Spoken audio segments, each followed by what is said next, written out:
Friends எல்லோரும் எப்படி இருக்கீங்க? இந்த வீடியோ வந்து ஒரு விழிப்புணர்வு பதிவுக்காக தான் நம்ம வந்து பதிவு செய்கிறோம். ஏன்னா இது போன்ற சூழ்நிலைகள் வந்து யாருக்கும் வந்து ஏற்படக்கூடாது அப்படின்றதுக்காக தான்.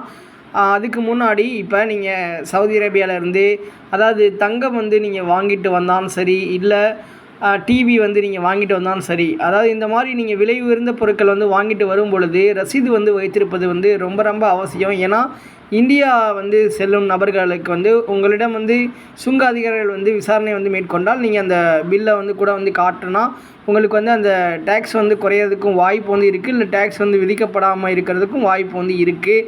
முக்கியமாக நீங்கள் எந்த சைஸ் டிவி வந்து கொண்டு போனாலும், பழைய டிவி, புதிய டிவி, இல்லை ரிப்பேர் ஆன டிவி, எப்படி டிவி நீங்கள் எந்த மாடல் சைஸு, சின்னது பெருசு, நீங்கள் எது கொண்டு போனாலும் இந்திய விமான நிலையத்தில் உங்களுக்கு வந்து டேக்ஸ் வந்து இருக்கும் அப்படின்றத தெரிஞ்சுக்கோங்க. பெட்டர் வந்து நீங்கள் இந்தியாவில் வந்து டிவி வாங்குறது தான் சிறந்த ஒரு முறை வந்து இருக்கும் அப்படின்றத தெரிஞ்சுக்கோங்க. ரொம்ப ரொம்ப பெரிய சைஸ்லாம் வந்து கொண்டு போகணும்னு நினைக்கிறவங்க நீங்கள் எந்த ஏர்லைன்ஸில் பயணம் செய்கிறீங்களோ அவங்கக்கிட்ட வந்து ஒரு என்கொயரி வந்து நீங்கள் அவங்கக்கிட்ட பண்ணிவிட்டு, ஏன்னா நீங்கள் அடுத்து எடு செல்வது நல்லது. ஏன்னா அப்புறம் விமான நிலையம் போயிட்டு அப்புறம் அவங்க அலோவ் பண்ணலைன்னா அது உங்களுக்கு பிரச்சனை வந்து ஏற்படும். அந்த மாதிரி பிரச்சனைகள்லாம் சில நண்பர்கள் சந்திச்சிருக்கின்றனர். ஸோ அதை தான் நான் வந்து உங்கள்கிட்ட வந்து சொல்கிறேன். அடுத்ததாக முக்கியமாக வந்து பார்த்திங்கன்னா, அதாவது விமான நிலையத்தில் உங்களுக்கு அறிமுகம் இல்லாத நபர்கள் வந்து எந்த ஒரு பொருளும் கொடுத்தால் நீங்கள் தயவுசெய்து வந்து வாங்காமல் இருப்பதுதான் தவிர்ப்பது, அதாவது வாங்காமல் இருப்பது தான் நல்லது.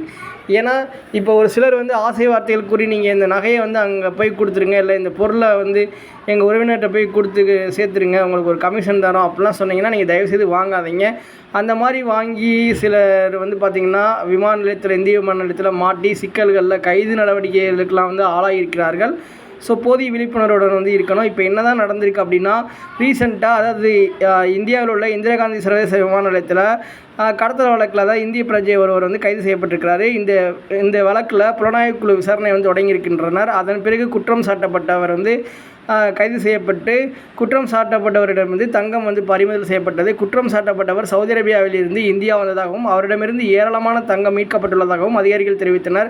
மதினாவிலிருந்து வந்த பயணியிடமிருந்து 995 கிராம் தங்கம் மீட்கப்பட்டுள்ளது. இதன் மதிப்பு இந்திய ரூபாயோட மதிப்பு வந்து கிட்டத்தட்ட 57 லட்சத்துக்கு மேலே அப்படின்னு சொல்கிறாங்க. குற்றம் சாட்டப்பட்டவர் சுங்க சட்ட விதிமுறையின் கீழே வந்து கைது செய்யப்பட்டிருக்கிறாரு. ஸோ இதனால் அவர் மீது வந்து விசாரணை வந்து நடந்து வருகிறது. அதாவது இதில் என்னென்னா, இன்னொருத்தவங்க சொல்லி கூட அவர் வந்து நகை வந்து வாங்கிட்டு போயிருக்கலாம். இல்லை வந்து இந்த மாதிரி வழக்குலலாம் வந்து பார்த்திங்கன்னா நிறைய பேர் வந்து இப்படி ஆங்காங்கே விமான நிலையத்தில் வந்து தொடர்ந்து இந்த தங்கம் கடத்தல் வந்து நடைபெற்று கொண்டு தான் இருக்கிறது அப்படின்றத தெரிஞ்சுக்கோங்க. அதே மாதிரி நீங்கள் வந்து உங்களுடைய பர்சனல் பர்பஸுக்காக தங்கம் வந்து வாங்கிட்டு போகிறவங்க தயவுசெய்து ஆபரணம் வாங்கிட்டு போங்க, செயின், ரிங்கு இந்த மாதிரி வாங்கிட்டு போங்க. ஸோ அப்படி வாங்கிட்டு போகும்போது எதுவும் பிரச்சனை கிடையாது. அதே மாதிரி மறைத்து வைத்து நோக்கில் வந்து யாரும் எடுத்துகிட்டு போக வேண்டாம். உங்களுடைய ஹேண்ட் லக்கேஜில் வந்து நீங்கள் வந்து கொண்டு போங்க. அதே மாதிரி அணிந்து கொண்டு போங்க, ஒன்றும் பிரச்சனை கிடையாது. நீங்கள் வந்து அளவுக்கு அதிகமாக தங்கம் வந்து கொண்டுட்டு போனீங்கன்னா அது சுங்க அதிகாரிகிட்ட வந்து இன்ஃபார்ம் பண்ணுறது உங்களுக்கு ஒரு சேஃப்டி அப்படின்றத தெரிஞ்சுக்கோங்க. Okay friends, thank you.